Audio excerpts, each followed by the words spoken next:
په هوسانش کې او په بحث د بیان تغییر کې استادان ډېر اوږده بحثونه کوي.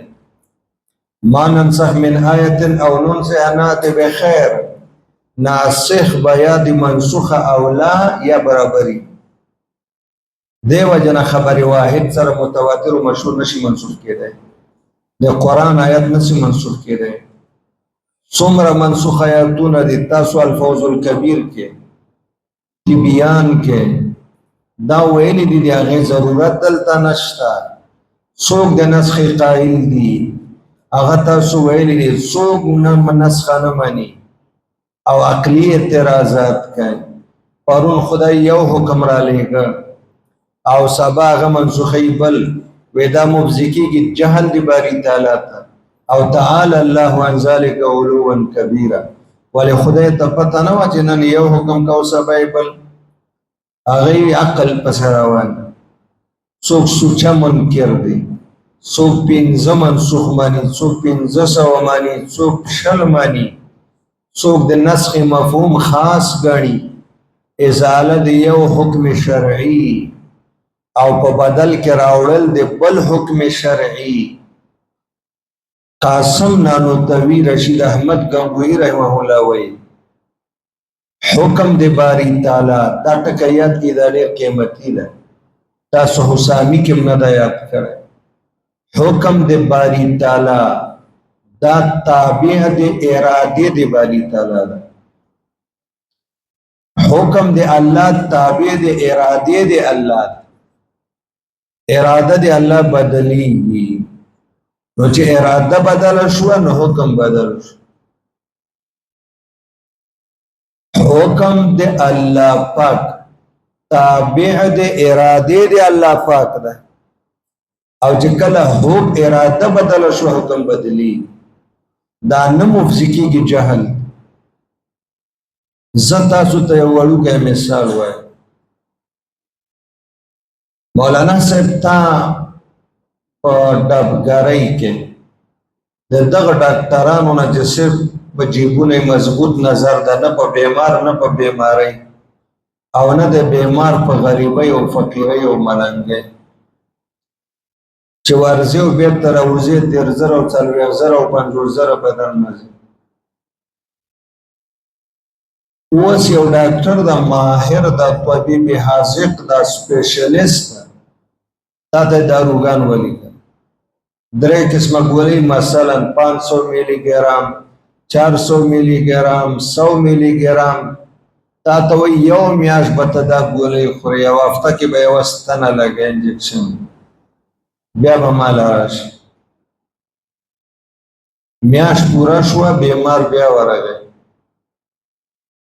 چې ورغی نو هغه جزاکم الله اکرمکم الله، هغه بیا ورته ټسټونه ولي، بیا ورته داروګان بدل، 500 ملی ګرام په ځای باندې 200 ملی ګرام، 400 په ځای باندې 150 ملی ګرام، او 100 په ځای باندې 50-70 ملی ګرام ګولۍ بدلې شوې ټولې، یا پکې اضافه وکړئ یا کمې.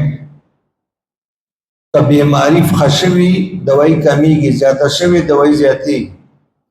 انجکشن جمعه کې یوه وایي اوس 2 جمعې بعد لګوه. بهر چې راوځي نو دا بیماري لري که مړه دا څه ډاکټر ده. بل وارې چې راغلی وم 500 ملی ګرام ګولۍ وې، دا وارې راته 200 ملی ګرام، دا مړه په هېڅ هم نه پوهېږي.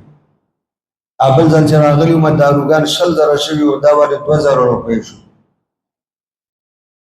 دا ډاکټر ته پته وه چې دا دارو به د یو میاشت استعمالوي، میاشت کې به د بیمارۍ کې دومره مقدار کمی راځي، میاشت به زه ورته داروګان بدلوم، بیا د هغه وخت د مزاج موافق دارو به ورته لیکم. اوس دې ته خلک دې ته جاهل ډاکټر نه وایي چې میاشت پس کم دارو لیکي نو میاشت مخکې دې ولې نه لیکي، بلکې دې ته حاذق او سپیشلیست وایي.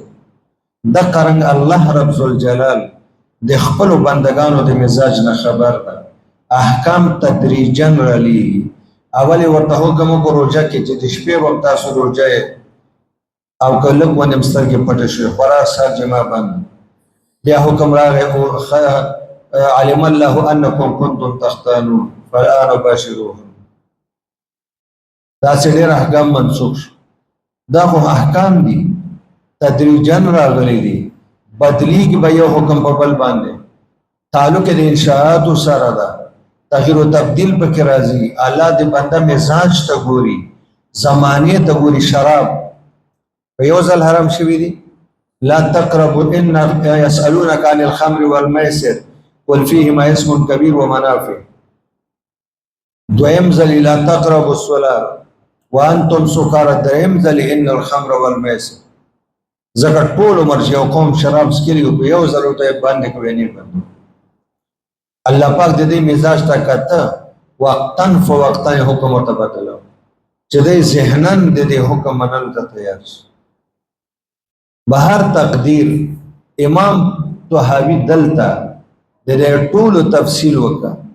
بیا کتاب الله نه مراد 1500 آیاتونه چې تعلق احکام سره ده، سنت نه مراد 15,000 یا 3,000 احادیث چې احکام ته مستنبط کی. اجماع د امت محمدی د علماء په هر زمانه کې په حکم د احکام شرعیه وباندې. باب الاجماع حسامی کې تاسو ویلې دي چې اجماع معتبره ده. کما اجماع قوی ده د ټولو نه. اجماع څو اقسام دي.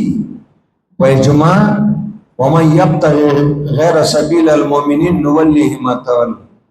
د اجماع ثبوت دینا شوی کنه. نو د اجماع وضاحت چې احکام په ثابتېږي. تواتر من اقاویل صحابه.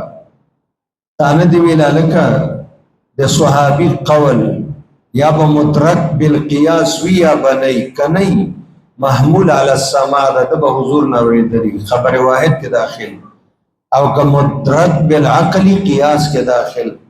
نو د صحابه چې کوم اقوال راغلي دي په تواتر سره د هغې تفصیل امام بخاري وکړه یا تابعینونه، او اخر کې وایي ما بیا وکته پته کې په دې ټولو خبرو کې بحث مې وکړه عمیق او دقیق تسلی بخش، او ما بیا د دې نه راوویستل ابواب په هغه طریقه مې ابواب مرتب کړ. عنوانات دي ابواب، عنوانات د کتبو چې په کومه طریقه زما علم پرور علم دوستا یارانو احباب زمانه مطالبه کړي.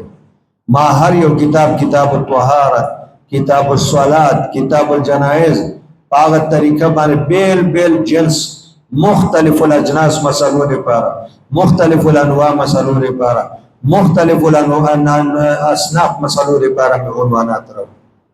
تو سوای د عبارت له چا سره